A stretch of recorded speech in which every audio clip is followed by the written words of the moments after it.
Good afternoon and welcome back to What If This Was It. Today is going to be sort of a different subject.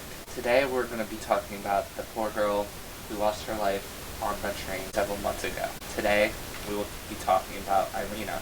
People have referred to her as that white girl, but refer to her by name. Iryna Zarutska. Iryna, we light a candle for you. Iryna was a young and beautiful girl who had her whole life ahead of her. She didn't do anything wrong, nothing illegal. She didn't enter the country illegal or anything like that. She came into this country legally and had her new life started away from the war in Ukraine. She was a Ukrainian. So, flash forward, she's in Charlotte, North Carolina, working at a pizzeria. It's off her shift, and she gets on a public transport. She's on her phone, minding her own business. Then the guy behind her grabs her in the neck, stabs her, not once, not twice, but several times. Now, Iryna's bleeding out. You would think the right thing to do would be to go and at least try to help her. At least try to stop the bleeding, or be with her in her final moments. But if you've seen the video, you notice that no one did. No one got up to help her until it was too late. She died in a gruesome way. Iryna died in a really gruesome way, but even more so, she died alone. Away from her family, away from anyone who was willing to help her and comfort her in her final moment. Now, why do I bring this up now? It happened 2 months ago. Why still talk about it? Just because it's out of the news cycle doesn't mean it should lose relevance. And that's for a lot of reasons. So let's get into it. Number one, too many senseless murders occur, and everyone knows that. Innocents lose their lives every single day, albeit car crashes or murders like Iryna's. Not all that makes news. That's common fact. Not all deaths make national news, but that shouldn't stifle the fact that changes need to happen, right? These are human lives that are on the line, and we all need to pay attention to that fact. We need to find a way to limit and erase the death of innocents. Young people are killed without ever getting to live out their lives. Ask yourself, for what? Parents have to bury their children. For what?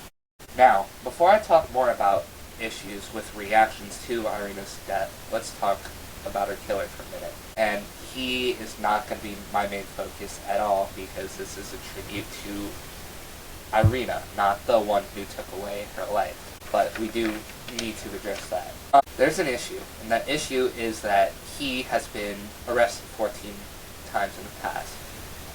Evidence already showed that he is a dangerous person that should not be allowed in public.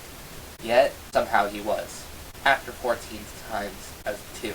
Some people argue that he was able to be released because of being shown love and compassion and empathy. But that's bullcrap. Try to think of a nice way to say it, but I can't. It's bullcrap. To truly love someone, you're willing to do what's best, but what's also hard for them.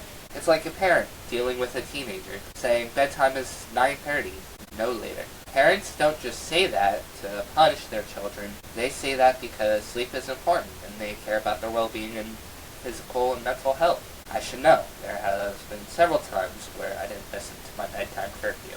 When I think about it, the mother of DeCarlos Brown Jr. loved him enough to admit that he should not be in public with the mental status that he had. And it takes for a lot for a mom to say it. Am I misreading the situation? Maybe, but this is just based on what I've seen. It takes a lot for a mom to say her child should not be allowed in public, or she cannot provide the right resources to take care of her child. It's breaking. She's shown no evidence of being a neglectful mother, but she did show evidence of making difficult choices, not only for the good of DeCarlos Brown Jr., but for the good of the rest of her family, because he was, in no doubt, dangerous. The argument of compassion being the reason DeCarlos got away scot-free so many times is also flawed. Because here's the reason why I say it. The knowledge that he was a dangerous individual was there. The judge who handled DeCarlos knew it. Anyone who had knowledge of DeCarlos before Iryna's death knew it. So where was the compassion for the general public? You know a person can pose a danger for not just himself, But for other people, where's the compassion for them? I don't think it's there. Scratch that, I know it's not there.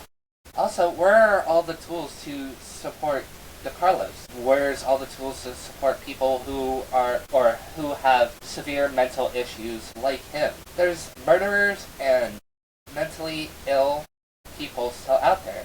People who are dangerous, not just us, but not themselves, but themselves as well.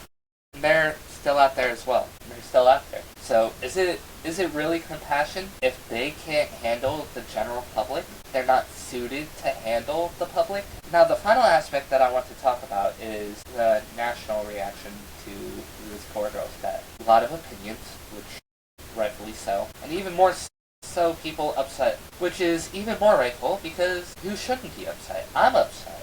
This happened 3 months ago, and I'm upset. What's not right, however, is people politicizing this. The reactions to Iryna's murder were pulled in several directions. First, there were Republicans blaming Democrats for letting the Carlos out, and once again, the racism card was pulled. So, in the train car, yes, Iryna was the only white person in that car, and yes, no one went to help her. Should we be upset that no one went to help her? Yeah, I don't think it's unfathomable to be upset with them, because Iryna died alone. No one wants to die alone. People fear death for many reasons, but also fear dying alone.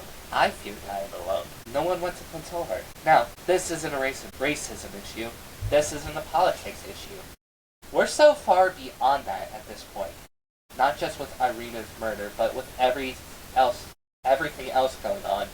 This isn't Democrats versus Republicans anymore. This isn't one group versus another. This is moral versus immoral. Good versus evil. Iryna escaped war in her country to die in basically what is another. Find that the news covered it and people learned about it weeks after it happened. Bottom line, we as a country failed Iryna. There's many more that we have failed as well, and we are continuing to fail until we as a country can make significant changes. That means getting over petty differences like left versus right. And at the end of the day, being different and having different views means nothing to the greater evil that is driving a knife through the heart of America. Soon as we realize that we're facing a greater threat, we can make some changes.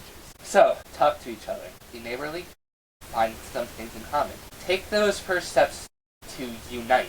Not just for the good of us, but to honor Iryna and why she came to America and why she loved this country. We as human beings have the capability to be good and help each other. You can call me naive if you want, I don't care, but I'm sticking to my claim. So, get out there and use your voices. Let's fight for a better tomorrow. My thoughts and prayers continue to go out to Iryna's family and friends.